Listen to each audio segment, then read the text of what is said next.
আসসালামু আলাইকুম রহমতুল্লাহ। বিসমিল্লাহ সার্ভিস সেন্টারের পক্ষ থেকে সবাইকে স্বাগতম। তো এক ভাই 10 পিস সার্কিট নেবে, তো এই জন্য আমরা মালটি রেডি করতেছি। যে ইন্ডিকেটারের রেজিস্টারগুলো আমরা কেটে দিছি, তো ওই ভাই ডিসপ্লে ইউজ করবে না, ইন্ডিকেটার ইউজ করবে। তো মূলত হইলো যে সার্কিটটা কাজ করা, ডিসপ্লে হইলে দেখা যায় আর ইন্ডিকেটার হইলে বাড়তে সিগন্যাল বোঝা যায়। পার্থক্য এটুকুই, এর ছাড়া আর বেশি কিছু নয়। তো আমাদের দেখেন যে বাতির ইন্ডিকেটারের যে আমরা রেজিস্টারগুলো লাগাইলাম, এই যে এখানে লো, চার্জিং প্লাস ফুল, আর এখানে আমাদের আইসি হবে। তো আমাদের কাজের কোয়ালিটি আলহামদুলিল্লাহ সাধ্যমতো যতটুকু পারি চেষ্টা করি যে কোয়ালিটি ফুল করা রাখার জন্য। তো এই হলো আমাদের সার্কিটটা।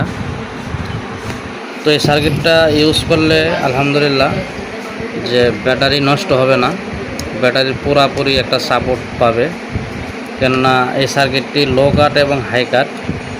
তো লো এবং হাই মানে হয়েছে 9 ভোল্টের নিচে আসলে অটোমেটিক আউটপুট বন্ধ করে দেবে, ব্যাটারি একবারে বসবে না।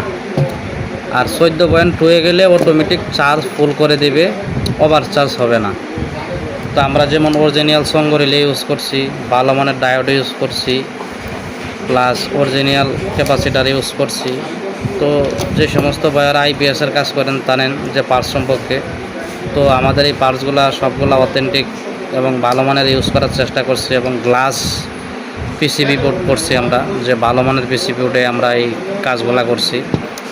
তো যাদের পাইকারি এবং নিতে চান, তো আমাদের কাছ থেকে বোর্ড নিতে পারেন, আমাদের কেসিং নিতে পারেন, ট্রান্সফার নিতে পারেন, যে যেভাবে চান এভাবে নিতে পারেন ইনশাল্লাহ। তো আমাদের মালগুলা নিতে পারবেন। তো স্ক্রিনে দেওয়া নাম্বারের সাথে যোগাযোগ করবেন, আর আমাদের সাথেই থাকবেন। সবাই দোয়া রাখবেন, ভালো থাকবেন। আসসালামু আলাইকুম।